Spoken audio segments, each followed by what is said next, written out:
Hey everybody, welcome back to the Dice Tower. My name is Zee Garcia. And I'm Camilla. Today we're taking a look at a two-player game called Legions, which is set in the Abyss universe of games, which now has 3 games in it. It has Abyss and expansions to Abyss, and then it has this... Conspiracy. Conspiracy, thank you. A small spin-off, smaller than this, that came in a little tin. I think it came in a cardboard box in some places in the world, but it's even smaller than this, and that is a multiplayer game, card game.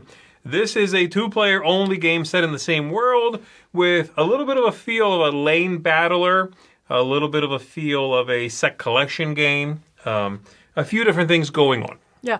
We're going to go ahead and take a look at it. I'll show you on the table what the game looks like, how it operates. We'll come on back and we will tell you, as 2 fans of the previous games, what we think of this game. Here we're jumping into the game already 2 rounds into progress. We've got on that side of the board the King of Abyss with a random tile out of 3 that they began with. That's a bonus that they may trigger later on in the game. On this side we've got the Necro Camp, also with a bonus over here. Again, randomly out of 3. On the other side is a special ability that we can each trigger once in the game. If we never do, we'll get 2 points. So these can just go away now. So we've got 5 locations here that we're going to be trying to control on our side. We have a row here of heroes. We've got over here the legions. And in our hand, 3 cards, which are legions as well. So in the game, every round we are going to be selecting a card, simultaneously revealing that card, and then playing that card to our side, then replenishing from one of these 3 cards here, taking possibly the face down one or one of these 2 face up. At the end, after we've both gone, then the player who went second is going to use the leftover card, the one that didn't get taken, to attack their opponent. And I'll talk you through that. Then we're going to see who is winning this tug of war at each of these locations. As you can see right now, if it's on my side, it's because I'm winning. And if it's on my opponent's side, they're winning. And then we are going to replenish this row right here and do it again. Every now and then, if you have enough strength on your side of the board, you'll be able to recruit one of these heroes, and they will give you some ability as well as victory points in the game. So the victory points are these symbols over here, and they will count because you control a location. The locations have victory points here, being 1, 2, 3, 4, and 5 victory points at the end of the game. From heroes that you have recruited, and from cards tucked under the heroes. The victory points that are sitting on these people out here do not count at the end of the game. They're merely here to help you pull this over to your side. Now, each of these places also has a special ability that if you control that spot, you have access to. We'll worry about that a little bit later. So that is the idea here, and the game can end in one of 2 ways. This deck runs out, we cannot replenish this row, and then we count victory points. Or, if somebody ever has, at the end of a round, 5 of these flags right here on their side of the table, then they automatically win the game. We will not score. You'll notice there's 1 right here for control. Whoever controls this area will have 1, and then some characters will have 1, some of the legions, and some of the heroes will have some, okay? So let's take it from the top of a round. You have a player aid right here that the players can share. It shows you the player, the game turn, and then it gives you the symbols for the heroes, which are these guys over here at the top. So we'll take it from the top, put that over here on the side. We are going to each select one of our cards in hand. You'll notice they have a color, though some of them are gray. They are multicolored or any color, and they have a number generally. So we are each going to select one of these. I'm going to select that one, and my opponent, let's say, is going to select that one. We now reveal these cards simultaneously, and the lower number goes first. So 14 to my 24, this deck is comprised of cards 1 through 31. So my opponent will go first. They are going to place this card in the corresponding spot. In this case, it goes right here on green. And they are now going to, they would check if they qualify for one of these champions, right? One of these heroes. And that would be the case if they had 3 cards in the same spot. If they had 3 green cards, for example, they could claim a green hero. They would have to. Or if they had 1 in each, they would also claim any 1 hero. and they claim it. They tuck a couple of cards under it and set that aside. So obviously that's not happening. They're now going to recruit one of these 3 cards. They could take the face down one if they wanted to, or they could take one of the face up. If you control this location, which I do, I get to look at the face down one. So, I'll care about that a little bit later. So let's say they are going to take this one. They will recruit that like so. It's now my turn. Red card. I'm going to put that red card right there. It has to go in the corresponding color. The only way you can break that rule is if you control this location. That lets you play purple cards anywhere. So my opponent here, if they played a purple card, it doesn't have to go in purple. They could put it somewhere else and activate that. So I'm going to put that right there. I am then going to peek at this because I have that ability. Okay. And I am going to take this card right here. Now, the leftover card, whether it's face up or face down, and if it is face down, we flip it, is going to allow that second player, i.e. me, to attack my opponent and possibly rout their cards. That means turn them face down. Based on the color is where I'm going to be attacking. So, for example, the card I could have left could have been blue, but they have nothing in blue. I would have wasted that attack. Knowing this was multicolored, or every color, I can leave that there, and I can choose the color where I'm attacking. I'm going to say I am attacking them in purple, let's say. I'm going to flip this face down. Every card that was there, I could flip face down. I could also have chosen green and flip that face down. With that done, we are now going to go through this board and check who controls what. So my opponent is controlling this. The power here, they win ties. I am controlling this one, and I will pull this over to my side. And the numbers here don't matter. It's just the amount of cards, okay? I control this one. This ability here says that when I play, while I control this, if I play a red card, I can flip over face down, i.e. I can route one of their cards on their side anywhere. Blue, no one controls blue. Purple comes back to the center because that doesn't count. And then green, I'm still controlling green, okay?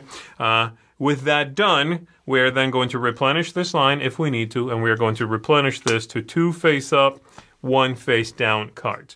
Now, you can always on your turn also choose to activate this ability, which is going to let you pull off a one-time trick, but you are, like I said, giving up 2 victory points at the end of the game. And then we do it again. So I'm going to go ahead and this time, just for the sake of an explanation, I'll do that. So now we do this, we reveal. They played a 9, I played a 13. They will be going first. They're going to play this in purple. If you play somewhere where there are face down cards, you can bring 1 back face up. So my opponent will do that. And then they are going to take one of these cards. They're going to take that one. Then it comes to me. I'm the second player. This is any color, so I can play this anywhere I want to. I'm going to choose to play it right there in green. And now I have 3 in green. I have 3 in that column, so I can claim one of these heroes. It has to be green, so I'm going to take this one. If there was no green, I'd peek at a couple here and pick one of them, okay? So I'm going to take this card here. I'm going to put it aside. It's going to give me some victory points at the end of the game. It's going to give me some ability, and I am going to take 2 cards from the ones I'm using to claim this and tuck them under here. I'm going to claim these 2. They're going to go under here. The other one stays. And now I have here for the end of the game 1, 2, 3, 4, 5, 6 points plus this ability that, I would check here and see what it does. Let's take a look. The symbols say this hero earns 1 point for each different color of hero you have recruited. Cool. So I'll get more points if I keep recruiting heroes of different colors. So I've got that. I'll just set that aside somewhere for victory points, and that stays there, like I said. Now, if I have 1 of each face up, I can claim any color hero, and I can take any 2 cards and tuck them under there, ideally ones with more victory points, right? So with that done, I can still peek at the face down card. I look, it's red. I am gonna take that in my hand so that I can leave this one here and attack my opponent in purple again. And I flip them all face down. I rout them, and that happens. Now we're gonna check these. And nothing has changed so far. Actually, yeah, this changes because my opponent is winning ties. We are now tied. So that's theirs. They take that from me. We replenish this. We replenish that. And that is a couple of rounds in the game. Again, we continue until this is gone and cannot replenish this anymore. Then we count victory points. Again, controlling locations is points, and this stuff is points, and this is 2 points if you haven't used it. These points don't count. The other thing is these flags. If you ever control flags, this one on these characters, on heroes, then if you get 5 at the end of any one round, you just win straight up. And that is the moving parts in the game. Hopefully that gives you enough of an overview to understand what's going on. Let's go ahead and go back up top. As I alluded to before the overview, we are both fans of the previous games. The little game I thought was a surprise when it was first announced as a spin-off to Abyss. And I thought, ooh, a little tiny game using some of the ideas in that. And I really did enjoy that game. You know, and Abyss is one of my favorite games of all time. Now, the interesting thing is that the Abyss spin-off, I keep forgetting what it's called. Conspiracy has a lot of the same emotions as Abyss. This idea of the central core mechanism being that the more I do for me, the more I help you. It has that, right? Abyss has this idea of you can keep going, you can keep looking at things, but you're helping everybody else. Right. This doesn't feel like it has that. Correct. And that's one of the things I was going to say is I feel like this is definitely in the Abyss universe. Conspiracy, I would even hesitate to say that's like Abyss adjacent. It's not, but it definitely elicits the same feelings and the same kind of internal struggle as you play. This feels like it's set in that world, but it's very different. It almost feels like Abyss Express. Right, I mean, that's Conspiracy kind of feels to me like Abyss Express. Sorry, I'm sorry, that's what I meant, yeah. Correct. Yeah, that feels like Abyss Express. This is inspired by. This isn't quite, Yeah, this is like, you know the world, let's keep playing in it. We're going to use that artwork, and we're going to, put it to good use, and I do think it is, put to good use. It's interesting because I wrote down notes for myself, and I have a lot of negatives I want to list. I do not dislike this game. I'll say that right now. But I did write down quite a few negatives because I want to make sure I don't forget those things. And there are a few things in it that I wish were better. I wish were a little more interesting maybe or had been handled differently. So the big one, or one of the big ones is I think the cadence in this game is mega weird and it takes a lot of getting used to. Okay. This idea of like the cadence, the back and forth, the flow of this game's a little weird. We both play a card simultaneously. We reveal them. The lower number goes first. You do the thing. Then they draft a card. It could be one of the two face up or the face down. The other player then goes, but they have a step you don't have as a first player. They attack you. Yeah. We check who controls each area. We also, before doing all that, as you took your turn, you were checking if you controlled one of the champions.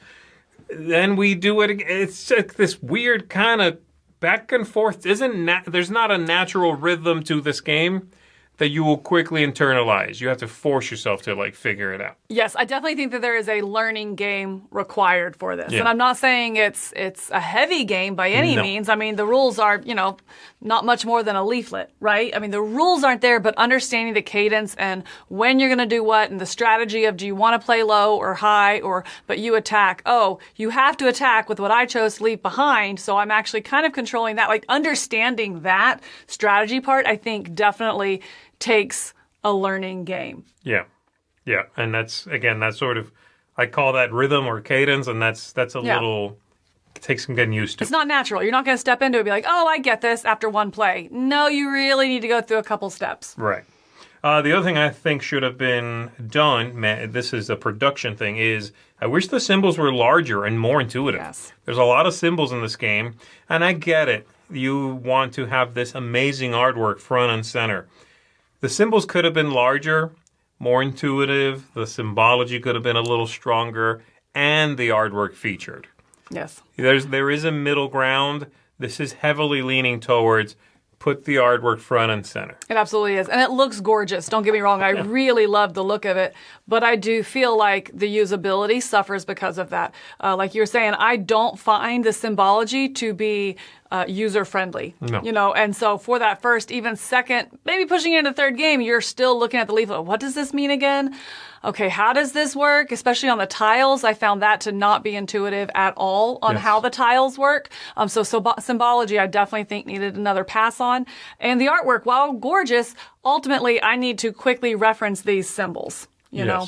That being said, the colors are a big part of this game, and that is very clear. Yeah. I'm very grateful for that you are never like, ooh, is this pink or is this purple? Or is this yellow or is it blue? Because it has both. No, they are very distinct, and so I think they nailed that part. I agree with that. One other small thing for me was that I felt the theme here was certainly stretched, even by Abyss standards. Abyss is not the most thematic game in the world, but I do teach Abyss a lot. And I do teach it thematically. I do use the things that are going on in the world to teach Abyss. Mm-hmm. I would be hard-pressed to do it here. I understand that it is like the Necroform and the King of Abyss are at odds. I'm not getting that. I'm not feeling that whatsoever. And I don't know. I wish there was a little more story-wise to hang my hat on. The closest this gets to theme is the 5 different factions do feel different. Like the red definitely feels like the attacky one, right? Yeah. You know, I mean, so they do feel like they have their individual personalities, but that it's very, very slight, and that is it. There's definitely no overhang. Oh, but I'm controlling this army, and now you have that one. Okay, fine. I'm getting in there to convince them of my ways. There is none of that. It is straight set collection kind of feel. Yeah. My last negative, which is not insignificant because there's these bonus tiles you have in the game. You have 3 for each side. You get a random one at the beginning of the game. They're hard to understand what the symbols do, but you can look that up. I am not a big fan of a game that rewards you for not doing the cool thing the game gives you. I'm just not a fan. I strongly disagree. I don't like when you give me a cool power, don't also reward me for not doing it. I will save that tile 8 times out of 10 and just take the 2 victory points. And I think that's why I like it, is because I'm like, cool, I don't have to think about that cool power. It's there if I remember it, or if it's there if it situationally works. But what I hate is when you get that cool power and it's like so situational, and so you're like, well, I never used my cool power because it never worked, and that's just waste. So you actually kind of got a 1-up, like I don't like that. So I'm glad it gives the 2 points because again, it leads into that I have to give up something to get something. And so I'm giving up the 2 points, but I think 2 points is going to be worth it because I get to capitalize on this moment. So I prefer that, but it might just be gameplay. Like it might be personal preference. I think at least to the first 3 times you play this game, you put the tile aside and forget about it. Yeah, absolutely. Because you're getting 2 points. That's great. 2 points. 2 points. No, I don't. If it's part of the game, then make me think about using it smartly. Make me think of, the decision is not that I'll use it or not use it, is when. The choice you're giving me is don't do it and get 2 points, or do it and hope that you don't regret doing it. I think because it's 2 points. I think the point is was that action, did it pay off on more than 2 points? Sure. Did it lead you to get that 5th flag? Did it lead you to something like that? And so I think that's where the tension comes from. I am curious, by the way. Yeah. Let us know in the comments below where you fall on this argument, just because I'm kind of fascinated by that idea. That's it for the negatives for me. Mm-hmm. If you have any negatives that we haven't mentioned, I'm happy to hear them. No, I think we touched on the ones I wrote down. Yeah, so then we're good. So again, I feel like the only thing we've talked about is negative. Let's switch gears here. Thanks for sticking with us so far. Let's talk about positives. I like the game. I like the way this game feels. I like the back and forth. I like that it is fast. I like that it is mean. I like that it is combative. I enjoy what's going on. I like the idea of, I want to play this color, but this number is too low and I want to be the attacker, or it's too high, but I want to go first. I love the drafting of the 3 face-up cards. There's a wild out there. It's any color. If I leave it, and I'm first, right, you can attack me anywhere you want to. Mm-hmm. The card's not great. I want that other card. I love the powers of the 5 places if you control them. Being able to peek, breaking ties. The flag game is interesting. I love that, I love games where there is a built-in sudden death that isn't common. It's not even designed to necessarily end the game frequently. It's there as a pressure point. Yes, it's absolutely a pressure point. Yes, and I love too, speaking of the locations, that they get worth more as you go down the track, right? The later ones are worth more, so maybe 5 whole points. Yeah. That's huge, right? To the end of the game, if you know it's going to go to points.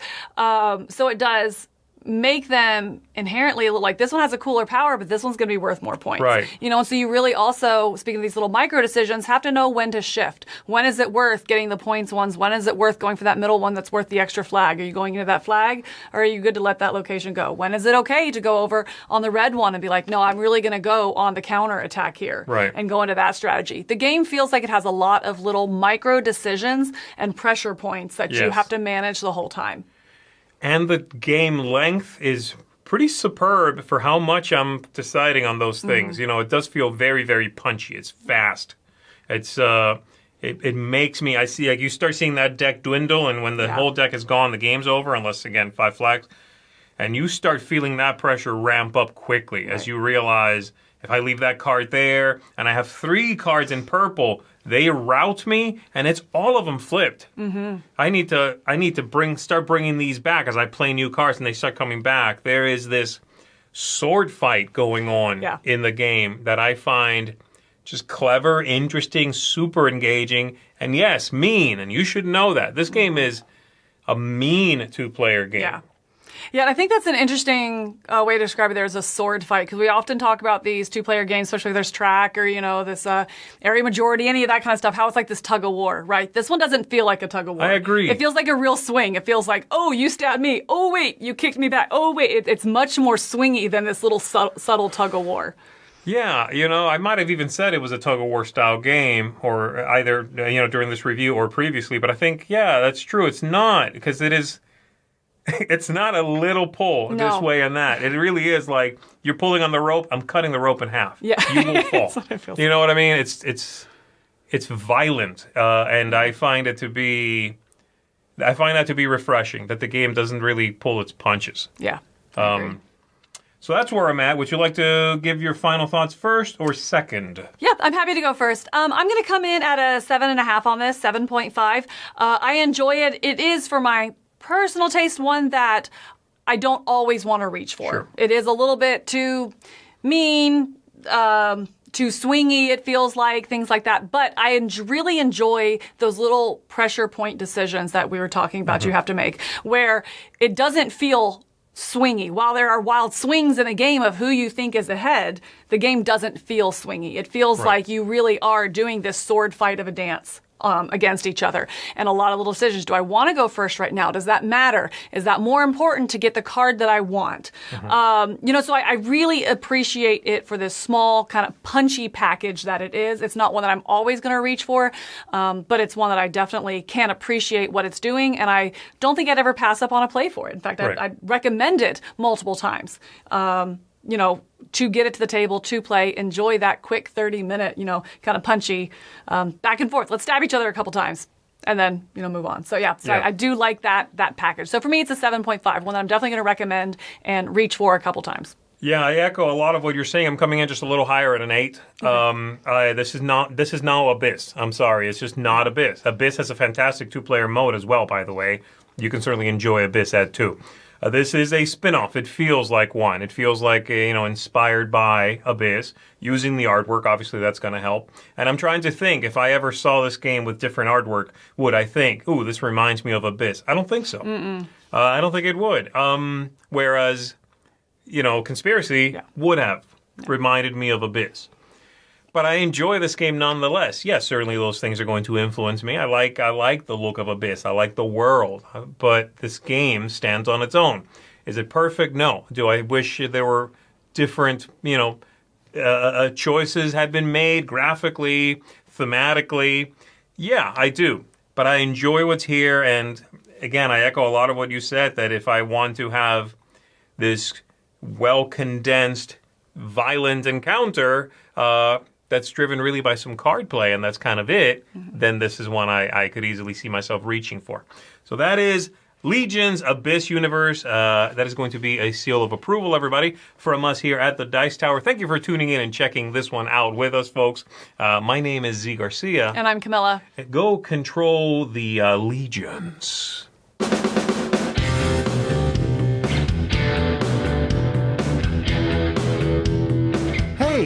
Thanks for watching another video here on the Dice Tower.